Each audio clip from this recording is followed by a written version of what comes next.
May is National Drug Court Month, and drug courts save millions of lives and billions of tax dollars every year.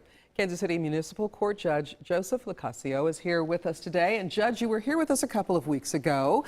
We had to go to some breaking news, so we didn't get to finish the interview. But since we talked, there have actually been some more graduations in the drug court program. Last Thursday, we had 13 graduates. So tell me about this whole program and why you said you're inspired by these graduations. Well, we focus on people that are chronic addicts. So in other words, that they've been fighting drug and alcohol addiction for their whole lives practically. And so when they successfully complete a year-long program, not only is it a huge accomplishment for them in their lives, but it's very inspirational for us because they really show a determination that they want to be clean and sober. So at this graduation, what kinds of people are we talking about, and what have they actually accomplished in this whole one-year period? Well, they've accomplished successful completion of a community-based treatment program. They have remained clean and sober, not for the whole year. They sometimes have relapses, but they have remained clean and sober for at least 6 months, and they have gotten employment. If they have a co-occurring mental health disorder, they've stayed medication compliant, and they have completed everything that we asked them to do in our year-long program. So tell me, when you see them graduate, what's going through your heart and your mind about the future for this person and for our community?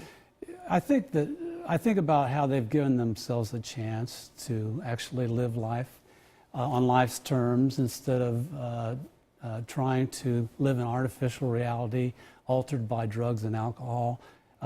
They have come somewhat to terms with some of the trauma that they've experienced in their lives, and they are dealing with that trauma on a healthy basis and reconnecting with their family and working and being productive citizens. So it's very inspirational. Oh, you don't want to send people to jail.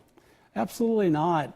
When we see people at the very beginning of a program, a lot of times they're out of control, whether because of a mental health or substance problem or a combination of both.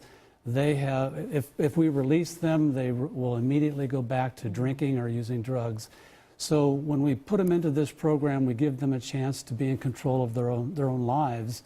So they have about a month of sobriety by the time that they go into the community-based treatment, and then slowly they regain control of their lives. So this is wonderful for them and for their families, but also for the community in the sense of it's saving us money and really creating some new productive income-earning taxpayers. Without a doubt, we used to I see people cycle through the criminal justice system over and over and over again. Sure. If you give them a few days in jail, 30 days in jail for possession of drug paraphernalia or drinking in public, they just recycle back through the system. Taking this approach turns them into healthy and tax-paying citizens that participate in the community. Judge Joseph Licasio, thanks so much for coming back and for sharing the stories My pleasure. of these brand new graduates, and continued success for your drug court program. Thank you.